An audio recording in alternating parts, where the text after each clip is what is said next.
Welcome to another fabulous episode of Write and Shine, Shining Through Your Words, author series, proudly brought to you by Write and Shine Media House. My name is Magriet, and I'm just absolutely delighted to have my beautiful next guest with me as we are almost closing this incredible author series. And just what an incredible person to have with me.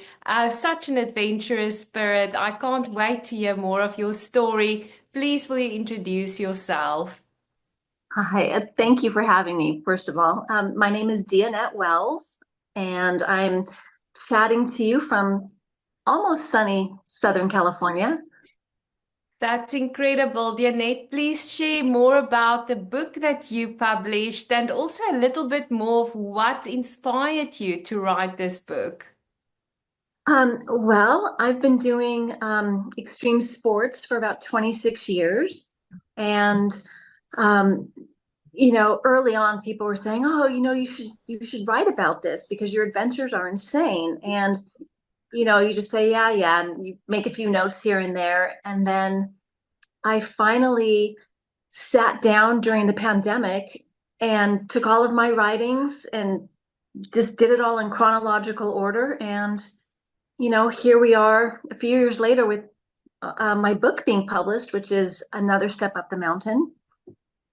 That is incredible. And I do have to ask you, what inspired you to start doing extreme sports? I mean, that is just absolutely fabulous. I was a stay-at-home mom with three kids, and I had just always wanted to climb Mount Whitney, which, is a little mountain in California, but it's also the highest peak in the lower 48 states. And I got 10 of my girlfriends to do it and had the time of my life. And that was the catalyst to everything else. I ended up climbing the seven summits, doing Mark Burnett's Eco Challenge. I did four of those.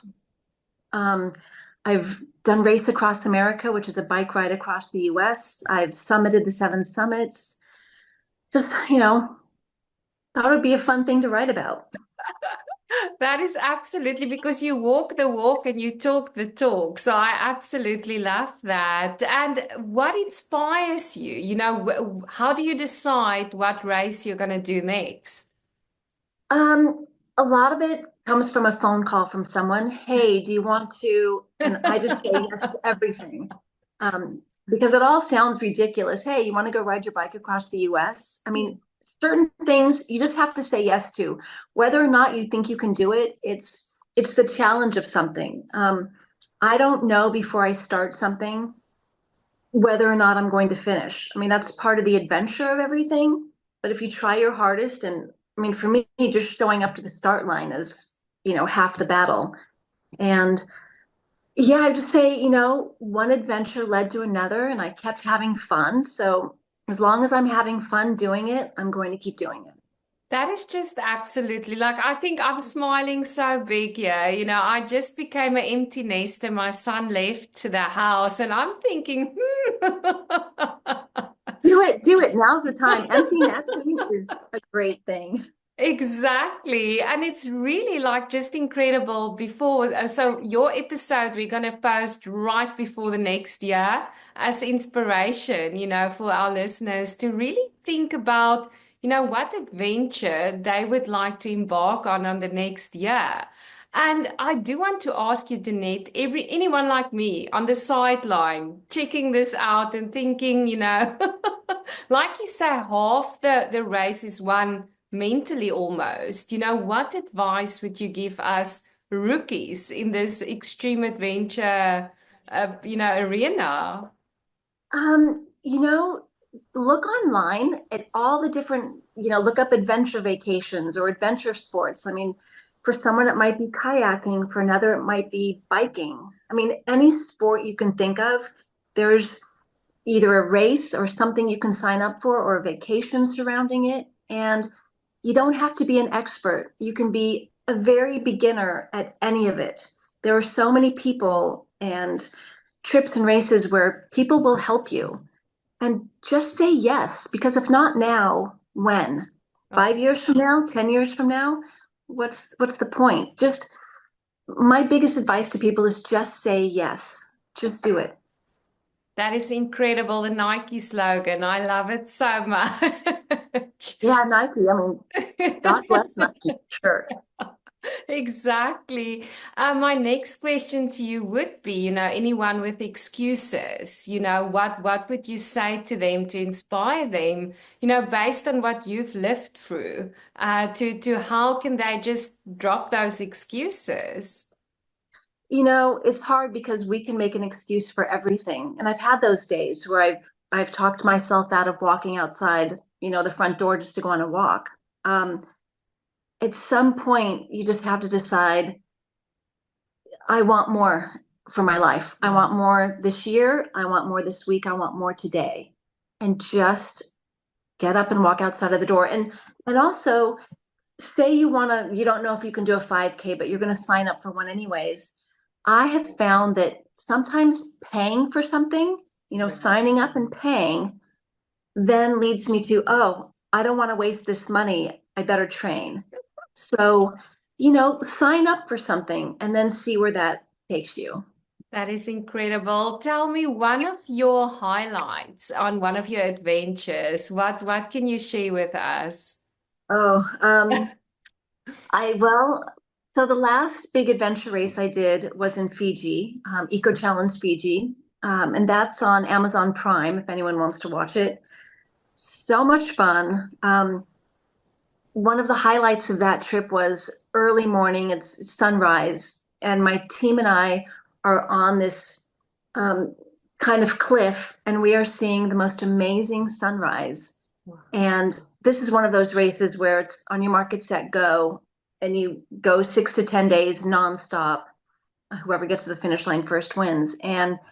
But for my team to just all stop and stare at this sunrise was incredible. That sounds like just lump in the throat type of moment. It sounds incredible. And I do think, what you do is such a narrative for life.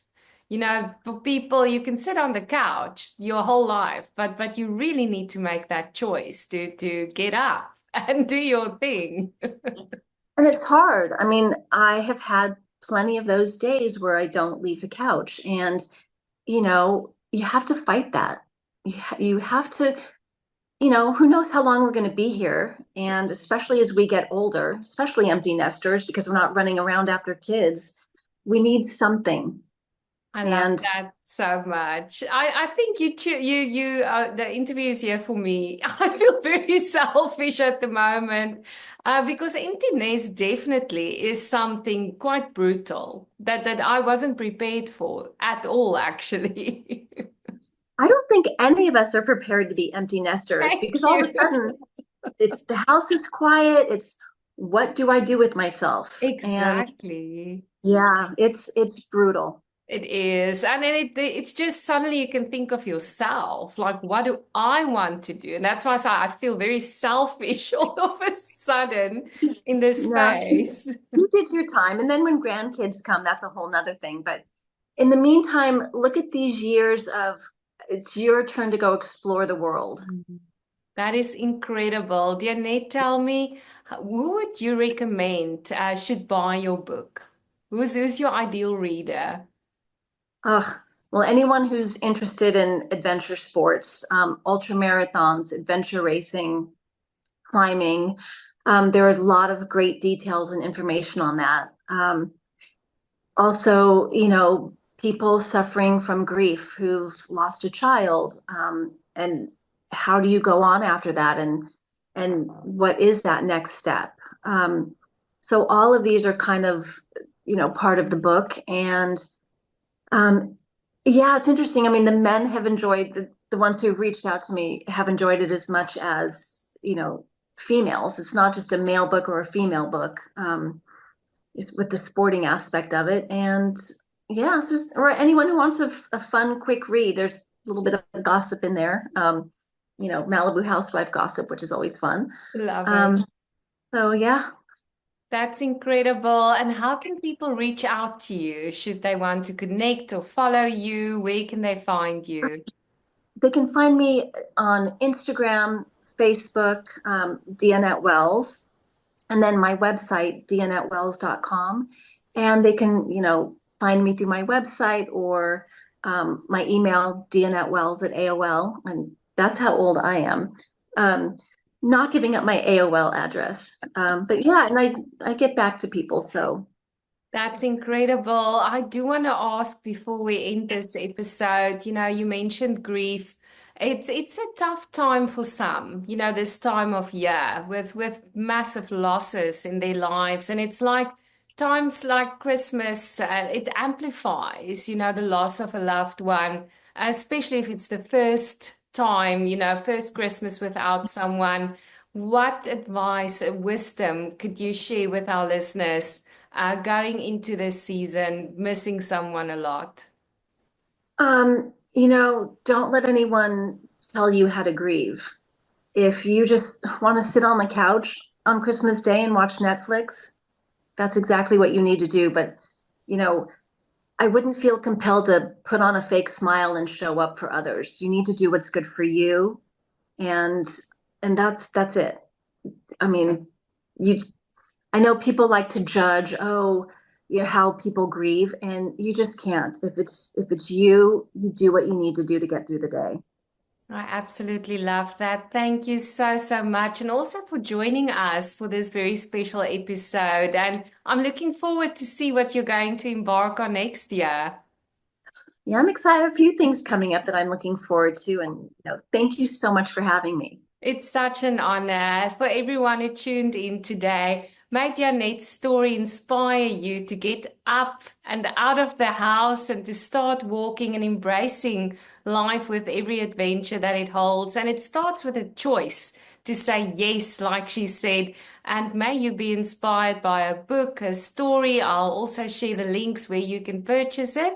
And just keep on writing and keep on shining. Thank you. Just watch me shine.